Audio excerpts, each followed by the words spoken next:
सोचिए, मतलब बस एक पल के लिए कल्पना कीजिए कि एक ऐसा अपराध हुआ है जो पूरी तरह से बेदाग है।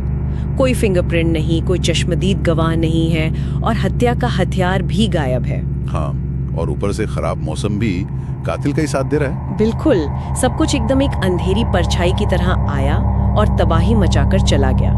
पुलिस, फोरेंसिक टीम, सबको चकमा दे दिया गया। लेकिन महीनों बाद किसी हाईटेक लैब या किसी बहुत बड़े जासूस ने नहीं, बल्कि अपराधी के अपने ही दिमाग ने उसे फंसा दिया। हाँ, और यही आज की हमारी इस चर्चा का सबसे अहम बिंदु है। आज हम उस घटना के गहरे विश्लेषण पर बात करेंगे जिसने जनवरी 1983 में कंसास के एक शांत शहर को हिलाकर रख दिया था। डिफिल्ड परिवार की वो सर्द रात। सही कहा। इस विश्लेषण का मिशन ही ये समझना है कि कैसे फोरेंसिक विज्ञान की जो शुरुआती सीमाएं थी, बर्फीले तूफान की रुकावटें और एक साधारण सी मतलब एक मामूली पर्स चोरी की घटना ने एक बेहद खतरनाक सीरियल किलर को पकड़वाया। तो चलिए शुरू से शुरू करते हैं। 28 जनवरी 1983 की रात कंसास में तापमान 0 से नीचे था। बिल्कुल जमा देने वाली ठंड थी और डफिल्ड परिवार के घर में सब कुछ नॉर्मल था। माँ कैरल, जो एक नर्स थी, वो अस्पताल में अपनी नाइट शिफ्ट पर गई हुई थी। और घर में पिता जॉन थे और उनके 3 बच्चे, 17 साल की सबसे बड़ी बेटी केली, 15 साल का बेटा पॉल और 12 साल की जेनेल। रात गहरा रही थी और जॉन टीवी देखते देखते अपने कमरे में सो गए। लेकिन सुबह 5 बजे जब जॉन की नींद खुलती है तो जो दृश्य उनके सामने था वो किसी की भी रूह कंपा दे। बिल्कुल, वो नीचे आते हैं और देखते हैं कि उनका बेटा पॉल फर्श पर खून से लथपथ पड़ा है। उसे किसी भारी चीज से बहुत बुरी तरह पीटा गया था।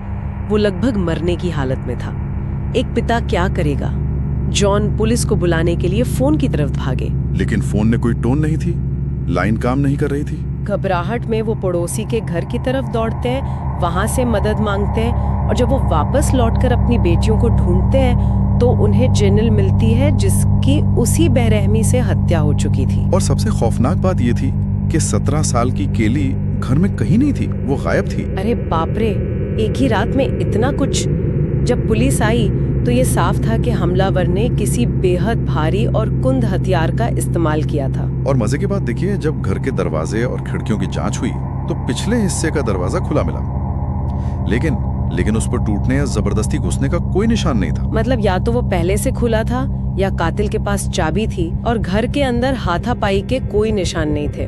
कोई चोरी नहीं हुई थी। लेकिन बाहर बर्फ में पुलिस को एक जूते का निशान मिला। हाँ, वो जूते का निशान जो 1983 की फोरेंसिक जांच की सबसे बड़ी नाकामी बन गया। बिल्कुल, उस ठंडे मौसम में वो निशान किसी खजाने से कम नहीं था। अधिकारियों ने उस पर प्लास्टर डाला ताकि सांचा बना सके, लेकिन प्लास्टर तो हल्का गर्म होता है ना। और जैसे ही उन्होंने उस जमे हुए जूते के निशान पर वो गर्म प्लास्टर डाला, वो पिघलकर हमेशा के लिए नष्ट हो गया। तकनीक की कमी ने एक बहुत बड़ा सुराग छीन लिया। लेकिन अंदर, घर के अंदर 2 ऐसे सबूत थे जो बहुत बड़ा राज खोल रहे थे।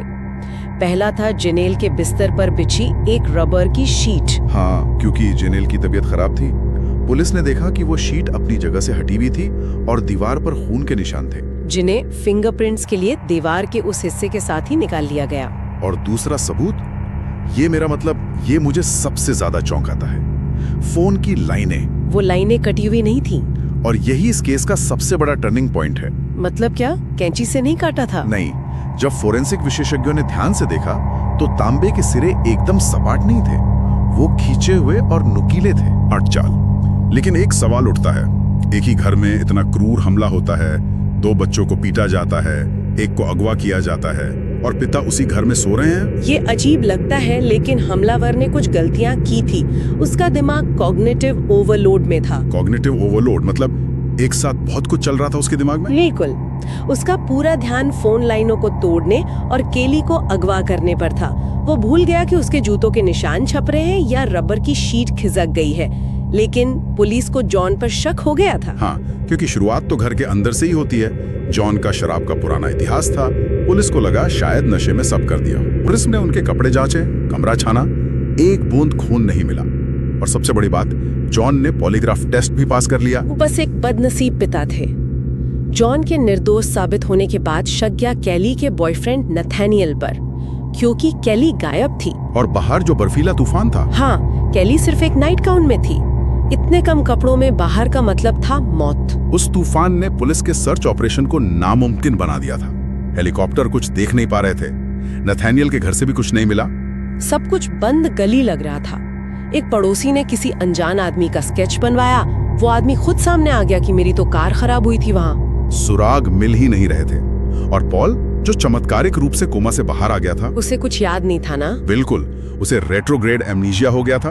दिमाग पर गहरा आघात होने से वो रात की यादें दर्ज ही नहीं कर पाया। जब सारे सुराग मिट जाएं, गवाह की याददाश्त चली जाए और मौसम भी कातिल का साथ दे रहा हो, तो जांच तो पूरी तरह ठंडी पड़ जाती है। लेकिन 10 दिन बाद उसी बर्फ ने सच उगल दिया। हाँ, घर से काफी दूर एक झील के पास वाली सड़क पर बर्फ के नीचे दबा हुआ केली का शरीर मिला।